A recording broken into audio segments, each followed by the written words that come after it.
আসসালামু আলাইকুম এভরিওয়ান। আশা করি সকলে ভালো এবং সুস্থ আছেন। আমিও আলহামদুলিল্লাহ ভালো এবং সুস্থ আছি। আজকে এসে পড়েছি ফারদিন স্টিকারের মধ্যে। দেখতে পারতেছেন এটা আমার ফ্রেন্ডের বাইক। তো ফ্রেন্ডের বাইকের মধ্যে কিছুদিন পর পর এই মডিফাই করে। দেন আমারটা দেখতে পারতেছেন অবস্থা খুব খারাপ। তো যাই হোক, এখানে দেখতে পারতেছেন যে তার বাইকের মধ্যে স্টিকার করাবে। এখানে নানান রকমের স্টিকার আছে। তারপর এখানে আপনারা কালারও করাতে পারবেন। এই যে তাদের বাইকের জিনিসপত্র এখানে আছে, আর হচ্ছে তাদের নামটা পিছনে দেওয়া আছে, আপনারা দেখতে পারতেছিলেন। দেন এখানে দেখতে পারতেছেন যে স্টিকার করানো শুরু হয়ে গেছে। তো এই স্টিকারের মধ্যে হোয়াইট কালারটা আমাদের চুজ হয়েছে, যে হোয়াইট কালারটা ভালো হবে। দেন আবার চিন্তা করলাম যে এটার মধ্যে তো ময়লাও পড়বে বেশ ভালোভাবে। তো যা চিন্তা ভাবনা করে দেন এটাই সিলেক্ট করলাম। তারপরে কি করলাম, দেন আমরা বসেছিলাম।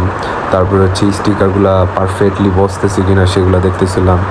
আর হচ্ছে এখানে এত গরম, অনেক গরম ভাই। আপনারা যখন যাবেন স্টিকার করানোর জন্য তখন অবশ্যই একটা ফ্যান নিয়ে যাবেন। তাদের এখানে এসি নেই, কিছু নেই, ঠিক আছে? আপনারা যখন যাবেন বাইরে গিয়ে বসে থাকা লাগবে। আর স্টিকার তাদের যদি ভালো লাগে তারা ভালোভাবে স্টিকারটা তৈরি করে দিবে। আর যদি আপনারা না থাকেন তাহলে তো বুঝতেই পারেন কী অবস্থা হয়। তো যাই হোক, স্টিকার আমাদের ভালো হয়েছে। আর আপনারাও দেখতে পারতেছেন যে স্টিকারের পজিশন ইত্যাদি সব কিছুই ঠিকঠাক। আজকে এই পর্যন্তই। সবাই লাইক, শেয়ার, কমেন্ট করবেন।